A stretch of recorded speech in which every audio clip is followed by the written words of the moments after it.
لله وكفى وسلام على عباده الذين اصطفى أما بعد أعوذ بالله من الشيطان الرجيم بسم الله الرحمن الرحيم الذي أعطى كل شيء خلقه ثم هدى سبحان ربك رب العزة عما يصفون سلام على المرسلين والحمد لله رب العالمين اللهم صل على سيدنا محمد وعلى آل سيدنا محمد وبارك وسلم اللهم صل على سيدنا محمد وعلى آل سيدنا محمد وبارك وسلم اللهم صل على سيدنا محمد وعلى آل سيدنا محمد وبارك وسلم. آج کی اس محفل میں وجود باری تعالیٰ کے بارے میں چند باتیں آپ کو گوش گزار کرنی ہیں. ایک صاحب سوال پوچھ رہے تھے اور کہہ رہے تھے کہ نوجوانوں کا ذہن خراب کیا جاتا ہے. یونیورسٹی کالجوں میں ان کو سائنسی ایسی چیزیں پڑھائی جاتی ہیں کہ جس سے وہ دین کے معاملے میں شک میں آ جاتے ہیں. شک یہ انسان کے ایمان کو ظاہر کر دیتا ہے. اسی لیے اللہ رب العزت نے جب فرمایا ذالک الکتاب تو پہلے فرمایا لا ریب فیہ، پھر کہا ھدی للمتقین. تو شک کی جڑیں پہلے کاٹی. اب جس نوجوان کے دل میں ہی شک ہو کہ جی پتہ نہیں کیا ہے کیا نہیں، کیا عبادت کرے گا، کیا اللہ تعالیٰ کی معرفت پائے گا. اور آج کے زمانے کے دہریے چونکہ لکھے پڑھے ہونے کے باوجود دہریے ہیں، اس لیے بہت فساد پھیلتا ہے ان کی وجہ سے. انہوں نے ایسے ایسے سوال تیار کیے ہوتے ہیں کہ عام نوجوانوں کے پاس اس کا جواب نہیں ہوتا. جب وہ سوال پوچھتے ہیں تو یہ بیچارے کنفیوز ہو جاتے ہیں. یہ ہے ایمان کا معاملہ. جتنا پختہ ہوگا اتنا اچھا ہے. ذرا سا شک بھی ایمان کے اندر فساد مچا دیتا ہے. اس لیے نبی علیہ الصلوۃ والسلام نے جب دعا مانگی تو شرک سے پہلے شک سے بچنے کی دعا مانگی. اللہم انی اعوذ بک من الشک والشرک والشقاق والنفاق وسوء الاخلاق. تو یہ شک کیسی بری چیز ہے، اور بڑے آرام سے لوگ شک میں آ جاتے ہیں.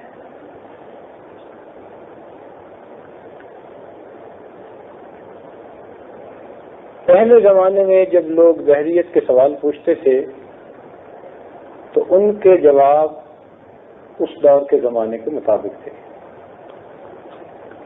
آج کیونکہ سائنسی تحقیقات سامنے آ چکی ہیں، اس لیے وہ سائنس کو بنیاد بناتے ہیں اپنی بات کو ثابت کرنے کے لیے.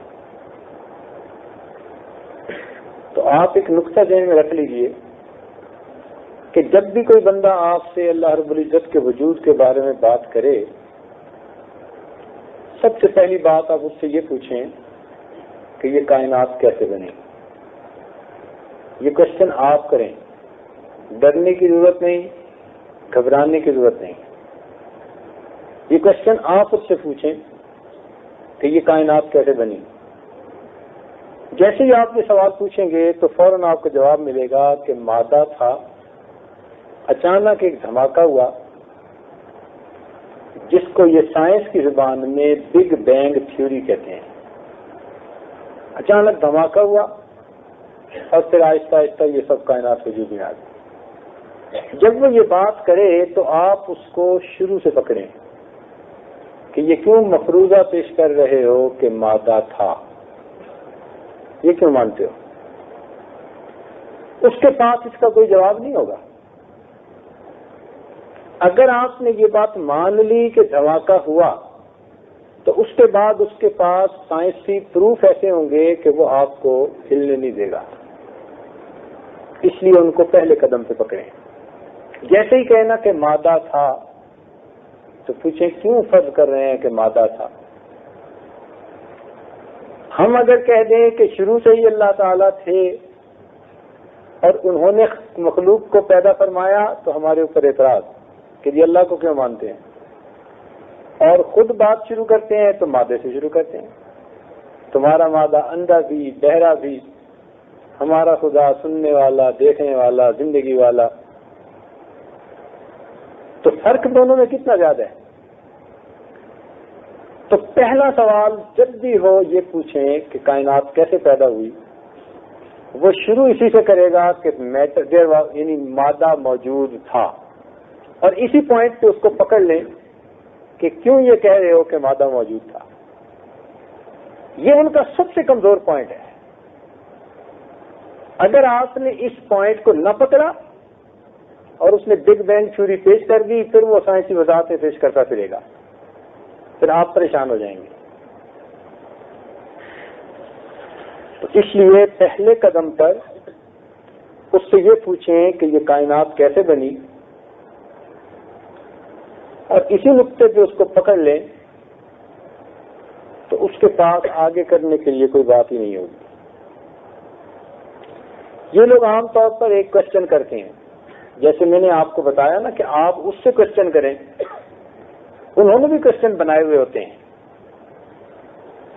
عام طور پر کہتے ہیں کہ جی ہم تو دیکھ کے مانتے ہیں, سائنس پڑھنے والے ہیں, سائنس دیکھ کے پھر مانتی ہے, خیالی باتوں کو نہیں مانتی.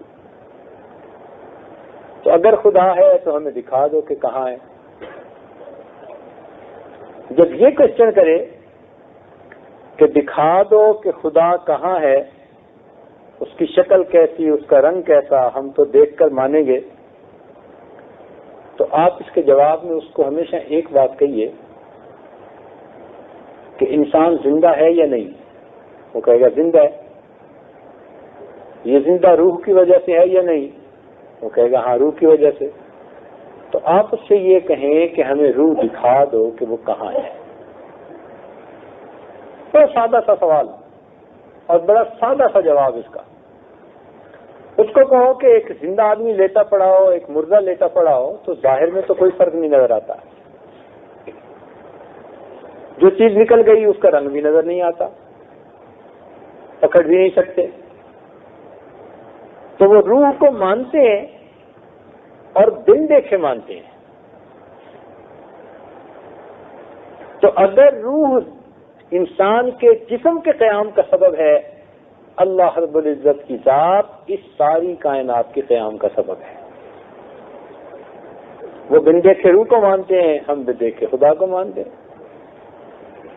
تو جب یہ کہیں گے نا جی ہم تو دیکھ کے مانتے ہیں, یہ جھوٹ بول رہے ہوں گے. لیکن چونکہ سامنے والے کو پتہ نہیں ہوتا کہ ان کو پکڑنا کہاں پہ ہے, اس لیے پھر ہمارے نوجوان وہ شک میں آ جاتے. تو جو دیکھنے کی بات کرے آپ اس سے پوچھیں. ہر چیز نظر تو نہیں نہ آتی, کچھ چیزیں محسوس بھی تو ہوتی ہیں. اچھا ایک آدمی کہتا ہے جی مجھے درد ہے. کبھی کسی کو درد نظر آئی؟ چھوٹی بڑی لمبی چوڑی, کسی نے درد دیکھی ہو جاتی ہوئی یا آتی ہوئی؟ مانتے سب ہیں. تو درد کو کیوں مانتے ہیں؟ کہ جسم گواہی دے رہا ہوتا ہے. ہم بھی اسی طرح خدا کو مانتے ہیں, ہمارا دل گواہی دے رہا ہوتا ہے.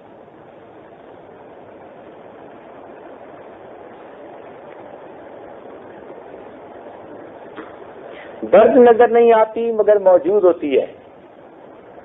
اسی طرح پروردگار عالم بھی نظر نہیں آتے مگر موجود ہے.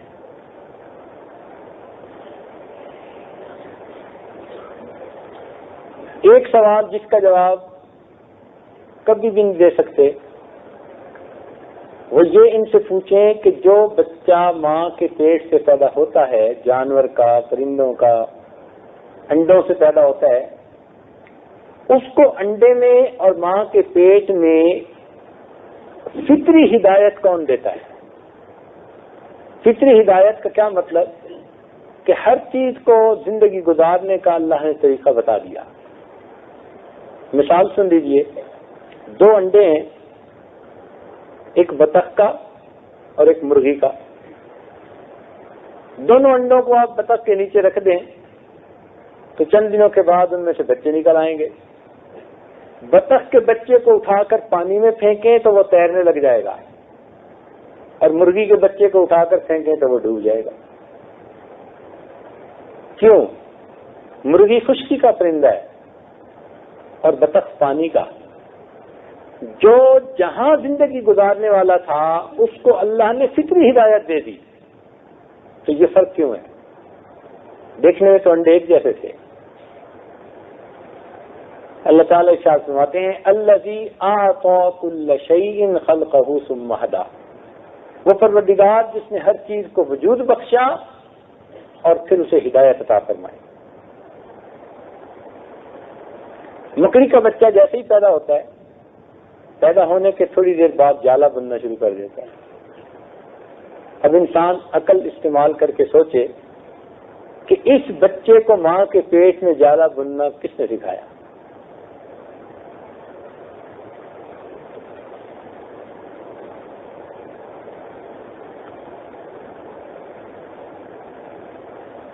تو یہ چیزیں اللہ رب العزت کے وجود کو ثابت کرتی ہیں کہ وہ ایک ایسی ذات ہے کہ جس نے مخلوق کو پیدا کیا اور جس کو جو ضرورت تھی اللہ تعالیٰ نے اسے وہ فطری ہدایت بھی عطا فرمائی. مچھلی نے کبھی تیرنا سیکھا؟ اس لیے کہ پانی میں اس کی زندگی گزرنی تھی. جو نیا بچہ مچھلی کا پیدا ہوتا ہے وہ تیرنا جانتا ہے. جو بچہ پرندے کا پیدا ہوتا ہے وہ اڑنا جانتا ہے. ہم لوگ تو ڈرائیونگ سے کئی مہینے گاڑی چلانا سیکھتے ہیں، اور وہ بھی کہیں نہ کہیں ڈینٹ ڈال کے پھر سیکھتے ہیں. تو اگر پرندوں کو بھی اسی طرح سیکھنا پڑتا فلائنگ، جیسے ہمارے پائلٹ جہاز اڑانا سیکھتے ہیں، ان بیچاروں کا کیا بنتا؟ پروردگار عالم نے ان کو فطری ہدایت عطا فرما دی. یہ فطری ہدایت اللہ رب العزت نے عطا کی ہے. قرآن مجید سے پوچھیں تو ایک آیت قرآن مجید کی ایسی ہے کہ بات اس میں صاف کر رہی ہے. اللہ تعالیٰ کیا فرماتے ہیں وَفِي الْأَرْضِ آيَاتٌ لِّلْمُوقِنِينَ وَفِي أَنفُسِكُمْ أَفَلَا تُبْصِرُونَ. زمین میں بھی نشانیاں ہیں یقین کرنے والے لوگوں کے لیے، اور تمہارے اپنے اندر بھی اگر تم بصیرت رکھتے ہو. تو انسان اگر باہر دیکھے تو بھی اسے اللہ کی نشانیاں ملتی ہیں، اپنے اندر دیکھے تو بھی اسے اللہ کی نشانیاں ملتی ہیں. مثال کے طور پر سورج کا زمین سے جتنا فاصلہ ہے، اگر آدھا فاصلہ ہوتا تو زمین کے اوپر کوئی سبزہ باقی نہ رہ سکتا، اتنی گرمی ہو جاتی. اور اگر دگنا ہوتا جتنا اس وقت ہے تو زمین پہ کوئی فصل پک ہی نہ سکتی، ہر وقت برف جمی ہوتی. وہ کون سی ذات ہے کہ جس نے سورج کا فاصلہ زمین سے ایسا رکھا کہ ہمارے پھل بھی پکتے ہیں، سبزیاں بھی پکتی ہیں. سورج کی دھوپ سے جو حصہ حاصل کرنا ہے نباتات نے وہ آسانی کے ساتھ حاصل کر رہے ہیں.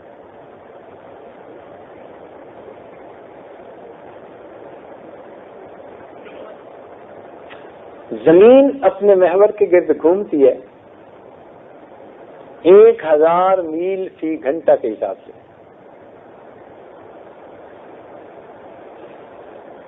آپ نے دیکھا ہوگا گاڑی جو ہوتی ہے نا، اس کے کئی مرتبہ جو پہیے ہوتے ہیں ان بیلنسنگ ہو جاتی ہے، تو گاڑی میں بیٹھے ہوئے آدمی کو محسوس ہوتا ہے.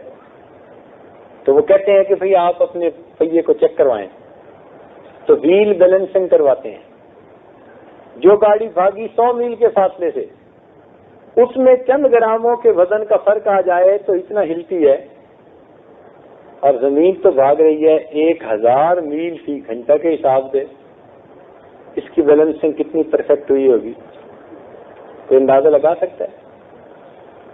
سوچ سکتا ہے کوئی؟ ہمیں احساس بھی نہیں ہوتا کہ زمین چل بھی رہی ہے یا نہیں چل رہی.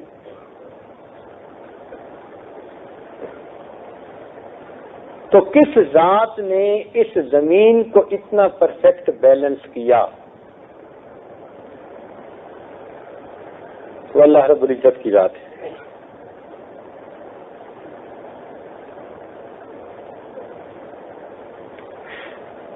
دہریے عام طور پر یہ کہتے ہیں کہ مخلوق خود بخود پیدا ہو گئی. ایک تھیوری ہے جس کا نام ہے ایوولوشن تھیوری. اب تو خیر اس کو سائنسدانوں نے خود ہی ریجیکٹ کر دیا، ہمارا کام انہوں نے کر دیا. لیکن کسی زمانے میں یہ ڈارون تھیوری کی بہت پذیرائی ہوئی ہے. یہ کیا چیز ہے؟ وہ کہتے ہیں پانی تھا، مچھلی بنی، مچھلی سے اوپر چلتے چلتے چلتے چلتے بالآخر بندر بنا، اور کہتے ہیں بندر سے پھر انسان بنا. یہ ان کی لاجک ہے. اس کو ایوولوشن تھیوری کہتے ہیں. ہر دہریہ آپ کو یہی جواب دے گا کہ یہ چیزیں ایک سے دوسری بنتی گئیں بالآخر بندر بنا اور بندر سے انسان بنا.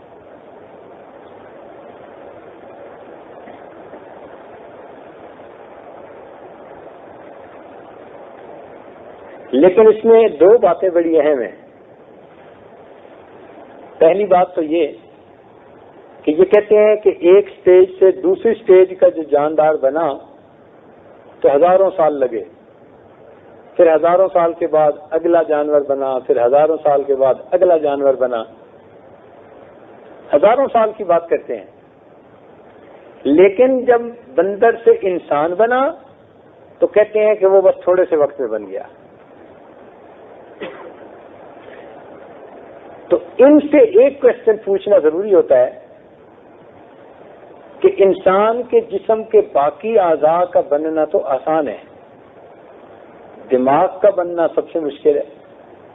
انسان کے جسم میں سب سے زیادہ کمپلیکیٹڈ چیز اس کا دماغ ہے، جس نے پورے جسم کو کنٹرول کرنا ہے. اب باقی اعضاء کے وجود میں آنے میں تو ٹائم لگا بہت سارا، اور کہتے ہیں عقل کے بننے میں ٹائم بہت تھوڑا لگا. تو یہ آپ بات ان سے پوچھا کریں کہ یہ بتاؤ کہ بھائی جو عقل سب سے زیادہ انسان کی کمپلیکیٹڈ ہے اس پر تو بہت زیادہ وقت لگنا چاہیے تھا، لیکن کہتے ہیں جی کہ وہ بس تھوڑی دیر میں بن گئی. جب آپ ان سے پوچھیں گے نا تو یہ درمیان میں ایک بات کہتے ہیں کہ جی مسنگ لنک ہے. یعنی جو یہ تفصیل پیش کرتے ہیں نا، اس سے یہ بنا، اس سے یہ بنا، اس سے یہ بنا. اب بندر سے جب انسان بنا تو درمیان میں یہ کہتے ہیں جی مسنگ لنک ہے. ان بیچاروں کا لنک مس ہوا ہوتا ہے.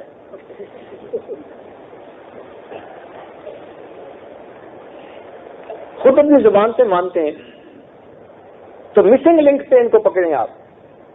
جب بھی کوئی بات کرے نا جی کہ جی بندر سے بنے تو مسنگ لنک کی بات آئے گی تو مسنگ لنک سے پکڑ لیں کہ کیوں یہ مانتے ہو کہ مسنگ لنک ہے. اس مسنگ لنک کے بغیر ان کا کام چل ہی نہیں سکتا. حقیقت یہ ہے کہ قرآن نے بتلا دیا کہ بندر سے انسان نہیں بنے، بلکہ انسانوں کو جب بگاڑ دیا گیا، شکلیں مسخ کر دی گئیں تو اللہ نے ان کو بندر بنا دیا. اب دیکھو 1400 سال پہلے تو اس تھیوری کا نام و نشان ہی نہیں تھا نا. اس وقت یہ کیوں نہیں کہا گیا کہ انسانوں کو ہاتھی بنا دیا یا گدھا بنا دیا یا انسانوں کو بیل بنا دیا؟ قرآن میں اللہ تعالیٰ فرماتے ہیں کہ ہم ان سے ناراض ہوئے، قلنا لہم کونوا قردۃ خاسئین، ہم نے کہا ہو جاؤ پھٹکارے ہوئے بندر. یہ سائنسی نقطۂ نظر سے یہ دیکھتے ہیں کہ انسان اور بندر کے درمیان کچھ چیزیں کامن ہیں. کامن تو ہونی ہے. دیکھو جی، انسان جب بگڑے گا تو بگڑ کے جو کچھ بنے گا کچھ نہ کچھ تو اس کی اور اس کی نسبت رہے گی نا آپس میں.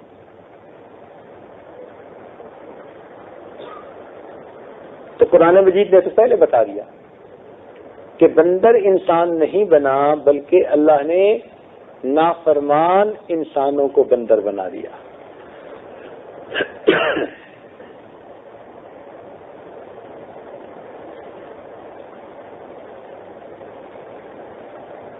آج کل اکثر لوگ یہ بات کرتے ہیں کہ جی اب تو سائنس اتنی ایڈوانس ہو گئی ہے کہ آپ اگر ڈاکٹروں کو جا کر کہیں کہ مجھے بیٹا چاہیے تو وہ آپ کو بیٹا دیں گے. بات ٹھیک ہے، لیکن اس میں سائنسدانوں کا کیا کمال. انہوں نے کیا کیا کہ اللہ رب العزت کو جو بنایا ہوا نظام ہے اس کو اسٹڈی کیا کہ بیٹی کی ولادت کیسے ہوتی ہے اور بیٹے کی ولادت کیسے ہوتی ہے، اور اس نظام کو اسٹڈی کرنے کے بعد پھر جو بیٹے کے بنانے کا نظام تھا اس کے مطابق وہ عمل کرتے ہیں اور بالآخر انسان کو بیٹا ملتا ہے. تو ایسے صورتحال میں ہمیشہ ایک بات ان کو یہ کہیں کہ بھائی اللہ رب العزت کے قانون کو اسٹڈی کر کے اس کے مطابق کوئی چیز بنا لینا یہ اللہ کا ہے، اللہ کی ہے، تمہاری نہیں ہے.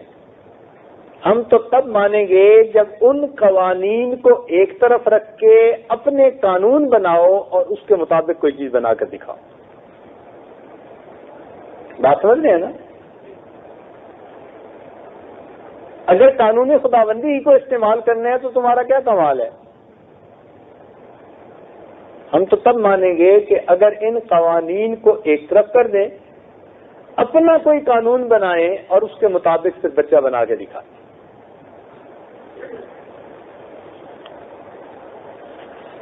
ویسے بھی دنیا میں کتنی چیزیں انسان بن دیکھے مان لیتا ہے.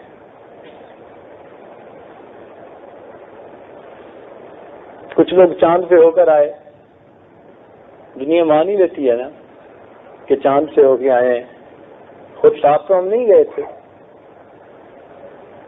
تو بن دیکھے بھی انسان گواہی دیتا ہے.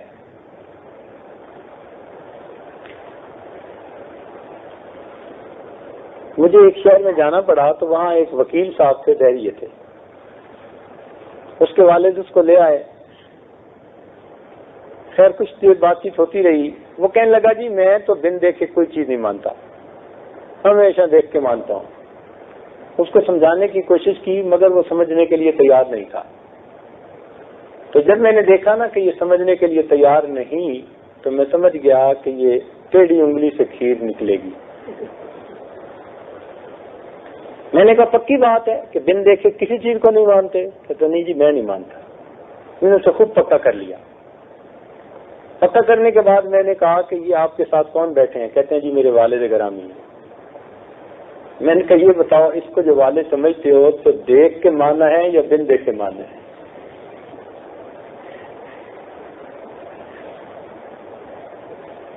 اب اس کے والد صاحب بھی گرم ہو گئے اس پر کہ دیکھا تو بڑا منحوس ہے. اس کو بڑی مصیبت پیش آئی. بھائی بتاؤ آپ نے کوئی والدہ سے پروف مانگا تھا؟ ماں نے کہہ دیا کہ بیٹا یہ تمہارے ابو ہیں اور ہم نے مان لیا اور ساری زندگی اپنے والد کی جگہ پر انہیں کا نام لکھتے ہیں. تو دنیا میں کئی چیزیں انسان بن دیکھے کسی کی گواہی پہ مان لیتا ہے. اگر ہم نے ماں کی گواہی پر اپنے والد کو مان لیا تو پھر نبی علیہ الصلوۃ والسلام کی گواہی پہ اللہ کے وجود کو کیوں نہیں مانتے؟ ہماری ماں تو جھوٹ بھی بول سکتی ہے، انسان ہے نا، لیکن نبی علیہ الصلوۃ والسلام صادق اور امین تھے.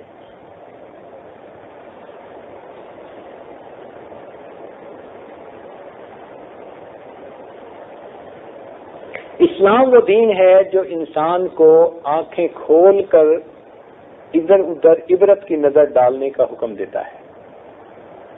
فرمایا قل سیروا فی الارض فانظروا، زمین میں سیر کرو اور دیکھو، عبرت کی نظر ڈالو. افلا ينظرون الى الابل كيف خلقت، فرمایا کیوں نہیں یہ غور کرتے کہ اس اونٹ کو کیسے پیدا کیا گیا؟ تو اسلام تو خود چاہتا ہے کہ لوگ عبرت کی نظر ڈالیں اور اس کارخانے قدرت کے نظام کو سمجھیں.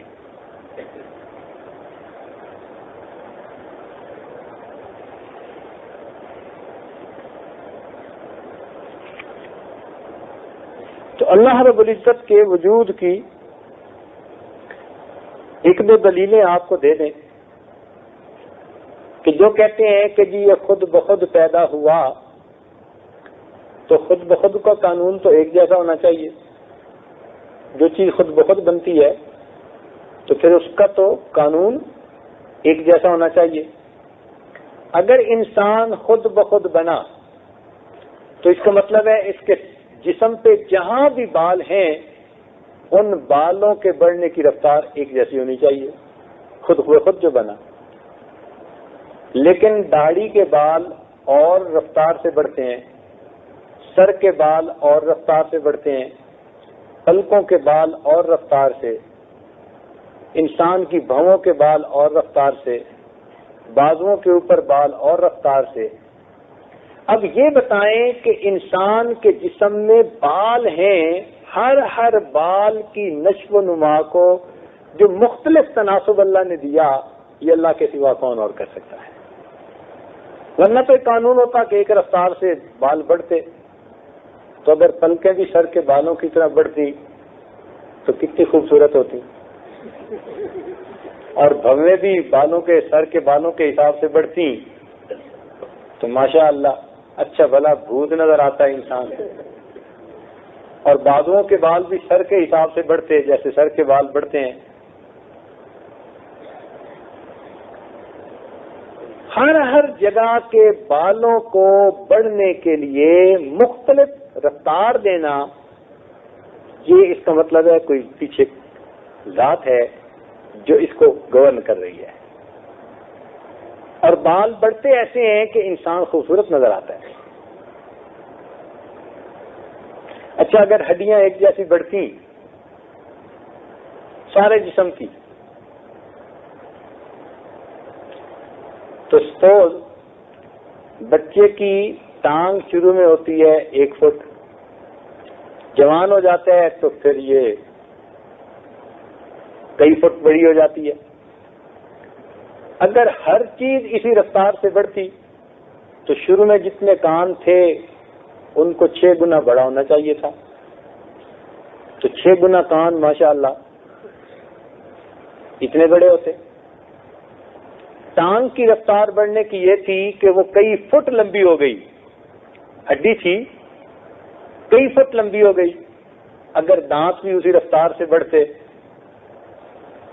تو انسان تو شاید منہ بھی اپنا بند نہ کر پاتا. وہ کون سی ذات ہے کہ جس نے دانت کی ہڈی کو اور رفتار سے بڑھایا، ہاتھ پاؤں کے ہڈیوں کو اور رفتار سے بڑھایا، سر کی ہڈی کو اور رفتار سے بڑھایا، جس کی جیسے ضرورت تھی ایسے بڑھایا کہ انسان خوبصورت نظر آتا ہے. تو یہ اللہ رب العزت کی ذات ہے. اور پھر مزے کی بات یہ کہ پروردگار عالم نے ہر انسان کو پیدا کیا. دیکھو یہ 3-4 آرگن ہی ہے نا، آنکھیں ہیں، ناک ہے، منہ ہے، پیشانی ہے. 4-5 چیزوں کے اندر انسان کا نقشہ بنایا. اربوں انسان ہے مگر ہر انسان دوسرے سے جدا نظر آئے گا. آپ اگر کسی پینٹر کو کہیں نا کہ بھئی شکلیں بناؤ تو وہ 10-15 بنانے کے بعد ایک جیسی بنانی شروع کر دے گا، اس لیے کہ وہی آنکھیں، وہی ہونٹ، وہی ناک، چند چیزیں ہی تو ہیں، تو بناتے بناتے وہ ایک جیسی بنانی شروع کر دے گا. اللہ رب العزت وہ ذات ہے کہ اربوں انسان دنیا میں ہیں مگر ہر انسان کا چہرہ دوسرے سے جدا ہوتا ہے. ہر انسان کا چہرہ دوسرے سے جدا، بلکہ ہر انسان کے انگوٹھے کی جو لکیریں ہیں وہ دوسرے سے جدا ہوتی ہیں. یہ کس ذات نے ایسا کیا؟ اگر چیزیں خود بخود بننی تھیں تو پھر شکلیں بھی ایک جیسی ہوتی. ہر ایک کو مختلف شکل جو عطا کی تو یہ میرے پروردگار کا کام ہے. وہی زمین ہے، وہی پانی ہے. ایک پھول کا رنگ سرخ ہوتا ہے، ایک کا نیلا ہوتا ہے، ایک کا پیلا ہوتا ہے. مختلف پھل زمین سے نمکیات لیتے ہیں، ہر ایک کا ذائقہ جدا ہوتا ہے. تو ایک زمین اور ایک پانی سے مختلف چیزوں کو پیدا کر دینا، یہ اللہ رب العزت کا کام ہے.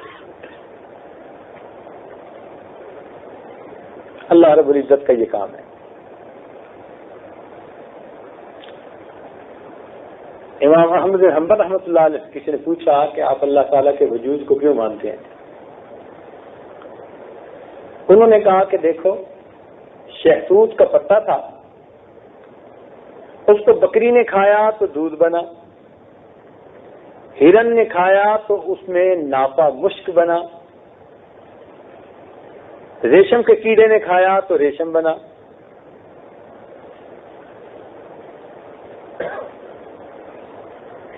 شہد کی مکھی نے کھایا تو شہد بنا. ایک ہی پتہ ہے، مختلف جاندار اس کو کھا رہے ہیں اور ان میں سے مختلف چیزیں بن رہی ہیں. تو انسان بھی کبھی ایسی 10-15 مشینیں بنا لینا کہ اس میں پتے ڈال دے صبح صبح اور پانی ڈال دے تو ایک میں سے شہد نکل رہا ہو، اور دوسری میں پتے ڈال دے پانی ڈال دے اس میں سے دودھ نکل رہا ہو، اور تیسری میں سے مشک نکل رہا ہو، اور چوتھی میں سے ریشم بن کے نکل رہا ہو. انسان ایسی مشین بنا سکتا ہے؟ نہیں تو بنا سکتا. تو یہ مشینیں اگر بنائی ہیں تو کس نے بنائی ہیں؟ اللہ رب العزت نے بنائی، پروردگار عالم نے بنائی. اس لیے اللہ رب العزت کے وجود کو ہم مانتے ہیں اور ٹھوس مانتے ہیں، اس میں کوئی کچی بات نہیں ہے. امام راضی رحمۃ اللہ علیہ نے اللہ تعالیٰ کے وجود پر 100 دلائل لکھے ہیں.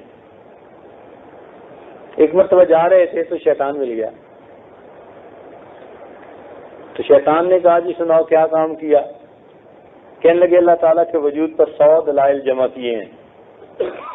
وہ کہنے لگا یہ کیا بات ہوئی، مجھے بیان کرو، میں دلیلیں توڑ دوں گا. ان کا نہیں میرا ایمان بڑا پکا ہے.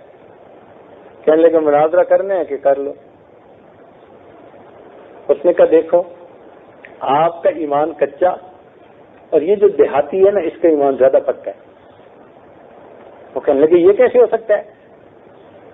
100 دلائل میں نے لکھے، عالم ہوں، یہ کہتے ہیں کہ آپ کا ایمان کچا اور یہ جو دیہاتی جا رہا ہے اس کا ایمان پکا. تو انہوں نے پوچھا بھائی بات سمجھ نہیں آئی. کہتے ابھی آپ کو دکھاتا ہوں. وہ دیہاتی کے پاس گیا شیطان اور جا کے اسے کہتے ہیں کہ خدا موجود کوئی نہیں. اس نے جوتا اتارا، کہتے تیری ایسی تیسی. شیطان بھاگا وہاں سے اور آ کے کہتے ہیں دیکھ اس کا ایمان پکا نہ کہ اس نے سننا ہی گوارا نہیں کیا. آپ نے تو سن لیا اور بحث کے لیے تیار ہو گئے. میں کوئی زیادہ وزنی دلیل دیتا تو آپ چپ ہو جاتے، میرا بات مان لیتے. تو آپ کا ایمان کچا اور اس دیہاتی کا ایمان پکا. اس نے جوتا اتارا، اس نے کہا تیری خبر لیتا ہوں، ہوتا کون ہے کہنے والا. تو ایمان ایسا مضبوط ہونا چاہیے، اس لیے کہ اللہ رب العزت کا وجود کا ایمان جتنا ہمارے دل میں پکا ہوگا اتنا ہی پھر ہم اس کی رضا کے لیے عمل کریں گے. تاہم یہ لوگ مان تو لیتے ہیں. اس نے دیکھا کہ ایک بیل ہے اور اس کے اوپر کدو لگے ہوئے ہیں بڑے بڑے، اتنے بڑے بڑے کدو اور پتلی سی بیل. آگے گیا تو اس نے ایک آم کا درخت دیکھا، اتنا بڑا درخت اور اوپر چھوٹے چھوٹے آم. اور اس کو نیند آ رہی تھی، وہ وہاں لیٹا تو کہنے لگا کہ لوگ اللہ کو مانتے ہیں مگر اللہ کے تو کام بڑے بے ڈھنگے. اتنا بڑا کدو اور چھوٹی سی بیل اور اتنا بڑا درخت اور چھوٹا سا آم، کام میں سلیقہ ہی نہیں. یہ سوچ کے وہی سو گیا. بیچارہ سویا ہوا تھا کہ اوپر سے کسی پرندے نے جو ایک آم گرایا تو اس کی کن پھٹی پہ لگا. اٹھ کے دیکھا تو کہتا کہ یا اللہ تیرے کام بڑے اچھے ہیں اگر اس درخت کے اوپر کدو کے برابر آم لگتے تو میرا کیا بنتا ہے؟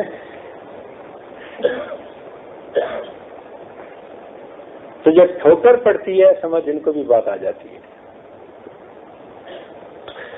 تو اپنے دل کو سمجھائیں کہ ہم اللہ رب العزت کے وجود کو مانتے ہیں اور اس میں کوئی ذرہ برابر شک نہیں. رہ گئی کہ انسان دیکھ نہیں سکتا، کئی چیزوں کو نہیں دے سکتا. کتنی چیزوں کو بن دیکھے ہم نے مانا ہے. تو اس لیے اللہ رب العزت کے وجود کے بارے میں دل میں پکا معاملہ ہو کہ اللہ رب العزت نے ہمیں پیدا کیا اور ایک دن ہمیں اس کے حضور پیش ہونا ہے. اس کے لیے تیاری کرنی ہے. اپنے ایمان کی حفاظت کیجیے. انسان کے پاس سب سے زیادہ قیمتی چیز اس کا ایمان ہوتا ہے. ایمان سے زیادہ قیمتی چیز اور کوئی نہیں. اس ایمان کی خاطر انسان اپنی جان بھی دے دیتا ہے تو وہ شہید کہلاتا ہے. تو ایمان ہمارے پاس ایک نعمت ہے، اس نعمت کو اور بڑھانا چاہیے. اور جب کوئی پوچھے کہ تم مسلمان ہو تو بالکل تسلی سے جواب دیا کریں کہ الحمدللہ ہم اللہ رب العزت کے وجود کو مانتے ہیں. ایک سائنسدان لارڈ میکالے گزرا ہے، کیلون، لارڈ کیلون. اس نے لکھا کہ تم جتنا بھی غور کرتے چلے جاؤ گے بالآخر تمہیں اللہ تعالیٰ کے وجود کو ماننا پڑے گا. اور ایک اصول یاد رکھیں کہ اگر آپ اللہ کی نشانیوں کو دیکھنا چاہتے ہیں نا تو گو ان دی ڈیٹیل. ظاہر میں موٹا موٹا دیکھیں گے تو نشانیاں نظر نہیں آئیں گی، لیکن جس قدر آپ اس میں غور کرتے چلے جائیں گے اور اس کی تفصیل کھلتی جائے گی اتنا ہی دل سے آواز نکلے گی کہ اللہ تو موجود ہے کہ جس نے آپ نے کائنات کو پیدا کیا.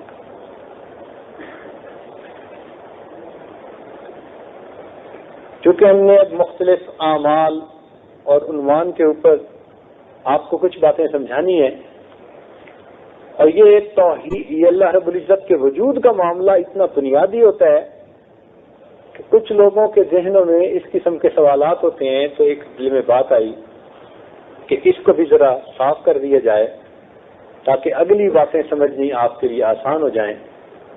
اللہ رب العزت ہمیں اس ایمان کو مزید بڑھانے اور چمکانے کی توفیق عطا فرمائے. اور آپ حضرات جو اپنے گھروں سے یہاں تشریف لائے، آپ کا آنا اللہ تعالیٰ قبول فرمائے. رب کریم ان راتوں میں ہمیں رمضان المبارک میں لیلۃ القدر کی رات میں عبادت کی سعادت نصیب فرمائے. آج دن میں جو کاغذ دیے تھے توبہ سے متعلق، جن پر گناہ لکھے تھے، اس کو کچھ لوگ جو ہیں وہ تنہائی میں بیٹھ کے ذرا جائزہ ضرور لیں اور اللہ سے معافی مانگنے کی کوشش کریں.